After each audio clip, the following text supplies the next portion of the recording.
Alright guys, today I'm going to show you a little tip that I saw on Tractor by Net. It was on grooving R4 tires.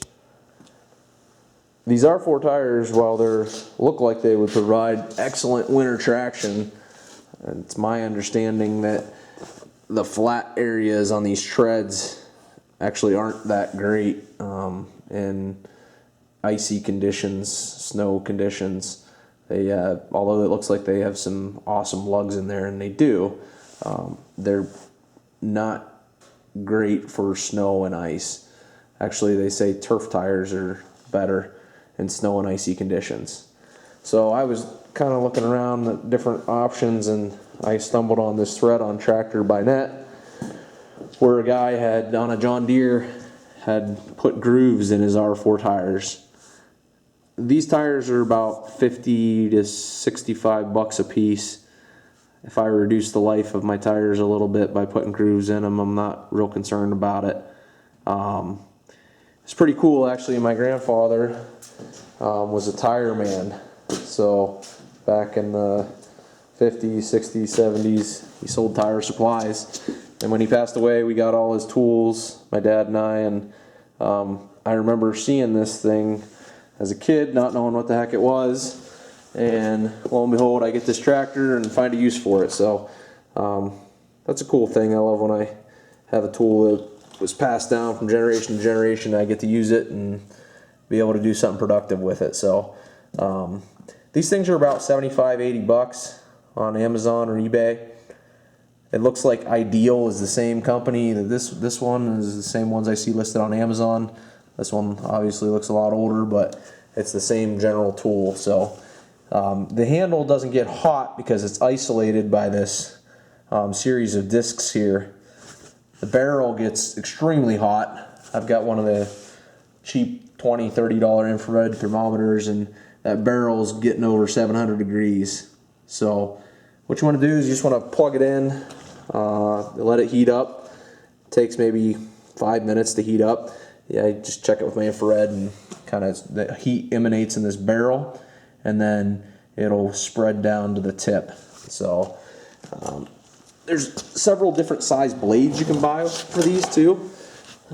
What happens is you get these little brass fittings that fit in the end of the groover, and then you'll have like two washers here, and you've got this blade, and the blades actually fit up in between the two washers, and then there's a screw that pinches it together and holds it. So you slide this blade in and out depending on how deep you want your groove to be. So it looks like the standard, from what I see on what most of them come with on Amazon and eBay, are these number 4 blades, which is pretty nice. I just happen to have the whole pack of these. It was in with the box here with the tire groover and all these blades. So I thought it was kind of funny. There's some old school notes on here. You got it says keep blade sharp, use file often, avoid hitting glass, stones, nails. Shiny groove equals sharp blade, dull groove equals dull blade, scratch and groove equals nick and blade. This looks like some kind of like a little display here with all the different sizes that you could buy, like some kind of a sample pack. But I'm using one of these number 4 blades. I set it at 1/4 inch deep, and I like the way it comes out. So I'm going to hand you over here. Got my assistant out here in the garage. Hi. Joe. He's going to be the cameraman today. So first thing we're going to do is we're just going to jack this thing up real quick.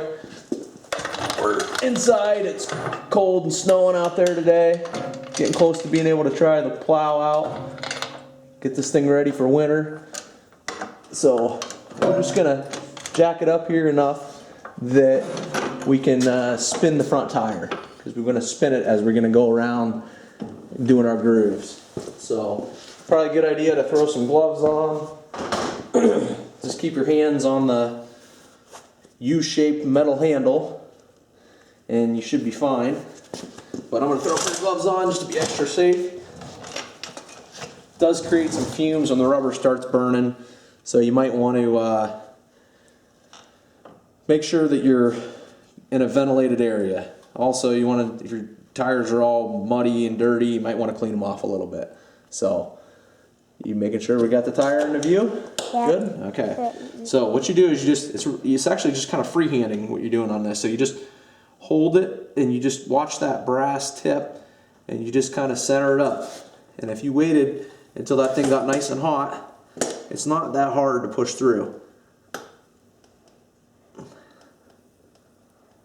And there you go. And what you do is you just pull that baby out. Looks like a nice shiny plug that came out of there. So tells me my blade's sharp and this thing's working well. So it's really not hard to do once you know, I was a little hesitant because I didn't have anything to practice on. But really it's not hard. Let that thing get nice and hot and away you go. You know, you could go through, just do one tread at a time. Here, I'm doing one side at a time.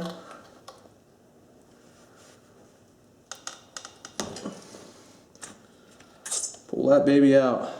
Now right there, I did something kind of bad. You can see when you're pushing through the end here, you want to just try to make sure that you don't plow into your next tread over. I nicked that one a little bit.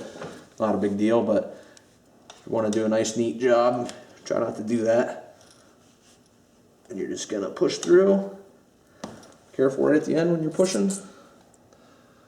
Little plugs pop right out. And I think you'll be surprised at how consistent the results are for just freehanding it. I mean, it's really pretty easy without much practice. Definitely don't be scared of it. Alright, we'll continue working on here. Hit the fast forward button.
Alright, halfway done there, you can see.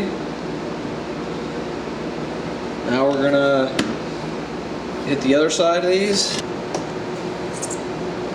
Now, just to let you guys know, I saw some different theories on the best way to do this. And so some of the guys were saying, you know, don't start on the very most outermost part of the tread, because that'll lead to more wear more quickly. Other guys were saying it doesn't really much matter, so I'm not sure where I come out on that. I just decided keep it simple, start at the outside edge and go through, but it wouldn't be hard to do what others were suggesting. Coming through like this, and then at the very end you could raise up and not cut the very edge of the tire. Struggling a little bit to get those plugs out now. Pliers here and pull that plug out. But you can see, you know, what I did there, as I was coming out of the end, I plunged out. Can you get a close-up of that for him, Joe? You can just show them exactly what we're looking at. So, if you want to do it that way, you could too. I'm gonna stick with my going all the way on these, but you can see how easy it is to control that, and then come up a little sooner if you want to. So.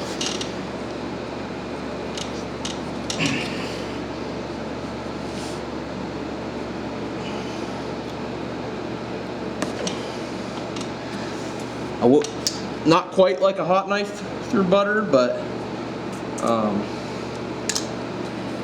it is pretty impressive how these things push right through.